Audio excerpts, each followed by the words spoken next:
What's up, everybody? Armchair Quarterbacks here for another recap for week 3. This time we're going over Dear Lord Baby Jesus versus ThisHoeSlaps. That's Mikey versus Alex.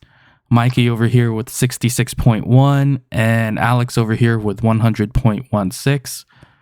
All right, Shawn, taking a look here at Mike's team. What are you seeing?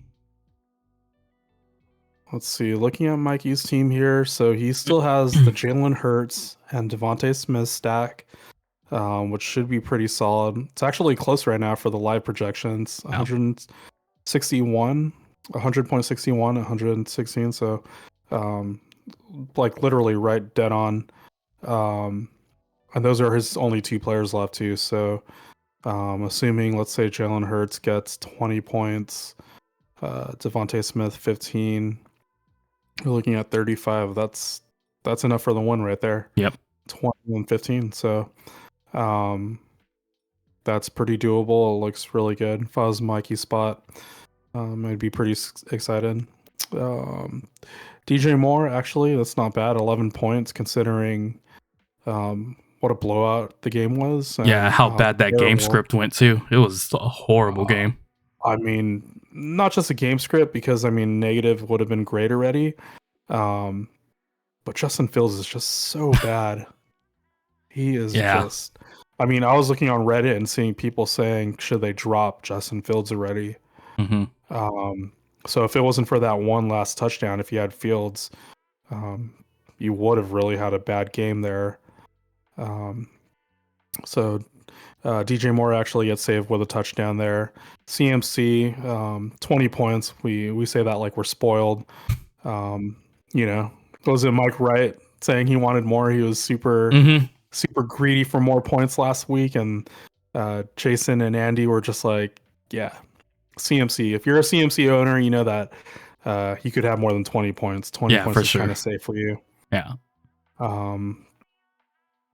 So anything else here? I mean, Christian Kirk finally gets in the end zone here. He has a nice little touchdown.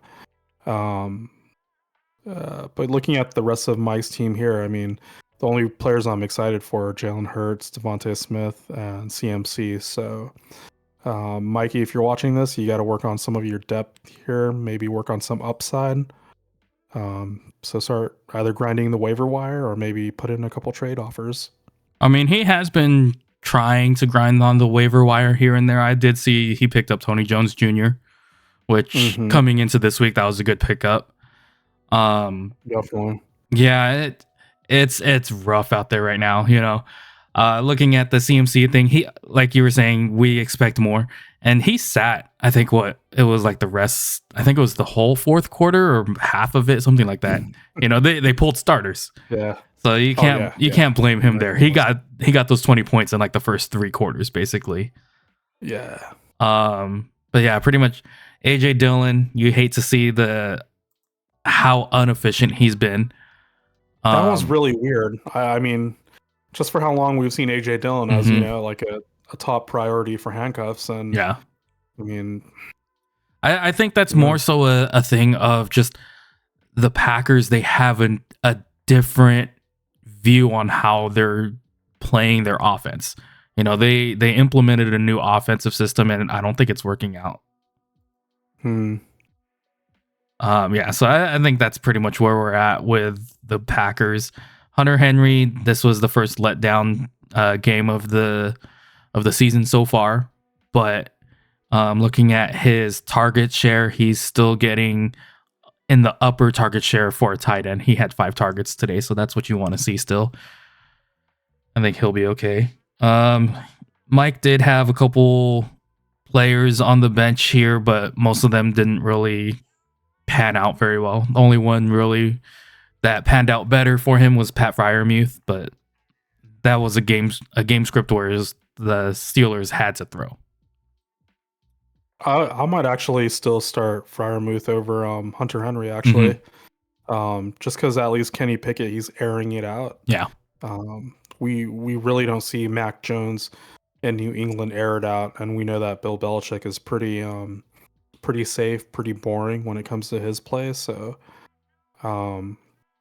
Maybe throwing in Freiermuth there as a dart throw at, some upside.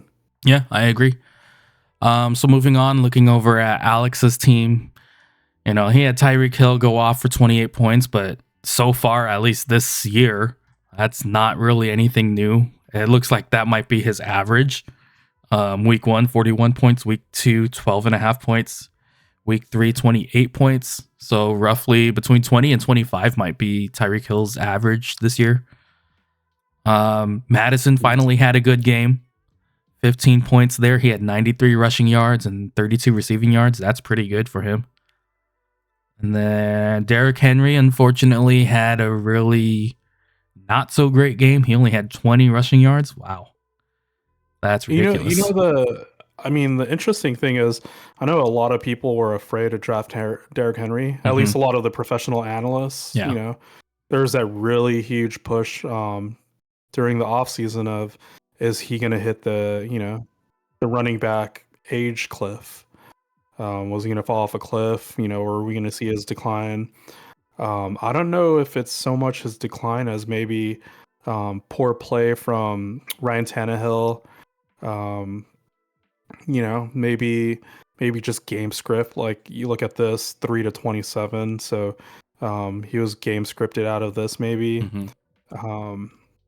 I don't know. I mean, it's not like Zeke. Like with Zeke, we could kind of see there is okay. He looked, a little bit out of shape. Derrick Henry still looks like he's in shape, but if you look at the box score, it's like, look at the touches of what Derrick Henry got compared to Tajay Spears, and it's just really weird to see that split difference. Well, I mean, speaking of Tajay Spears, I think that's also the other thing too. Derrick Henry, the Tennessee Titans, I don't think they've ever had this good of a backup for Derrick Henry in the past. Tajay Spears is a really good running back. And I think once he takes over, if he ends up being the one to take over for Tennessee, I think he's basically going to be Derrick Henry light, but with the added passing game. He's a better pass catcher. Right.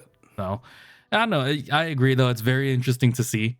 And definitely, it was one of those things for sure. I was contemplating going back and forth during the draft season. So, yeah, it's one of those. And even too, just this, I think it was earlier this week, I was contemplating hitting Alex up on a trade for Derrick Henry. So, it's here and there. But moving on, we see Kyle Pitts. He finally has a 6-point game with 9 targets. That's finally a 6-point game. Yeah, that's something there. He got points. Kyle Pitts caught a pass. Points. And then here's something that we do want to see: Jahmyr Gibbs with 80 rushing yards. We're starting to see some more Jahmyr Gibbs usage. That's really cool. I like to see that. And then Alex also had Sam Laporta go off for 19.4 on his bench and Marquise Brown for 14.6. Kyle Pitts and Sam Laporta, who would you start? I'm starting Sam Laporta. I actually have Sam Laporta in a different league. I mean, who do you trust more, Desmond Ridder or Jared Goff? That's true. Yeah. Who do you trust more, Dan Campbell or Arthur Smith? So yeah. I mean, you have one team. What the philosophy is literally run the hell out of the ball. I mean, they have 2 starting running backs basically that come in. You see them on same snap counts, sometimes the same play. So if it's me, I'm going with Sam Laporta here, and the future moving forward, you're seeing him get a lot more of the work. The team in general is more friendly towards the passing game, whereas Kyle Pitts is going to be kind of on the back burner. Yeah. And he's competing with Drake London on a team that already doesn't like to pass. Yeah, true. All right. Well, that'll do it for this recap here. You guys have a good one. Hope you guys are listening to these because, these will be good for you guys, I think. There's some good tips. There are some good nuggets in here. So start Sam Laporta there. Anyways, Good luck, Mikey. You got 2 players left. Alex is done here, so hopefully Hertz and Smith can cover the spread for you. But yeah, you know what? I would like to see Mikey win. That'd be cool. All right, guys. Armchair quarterbacks. We'll catch you guys in the next one. Catch you guys later.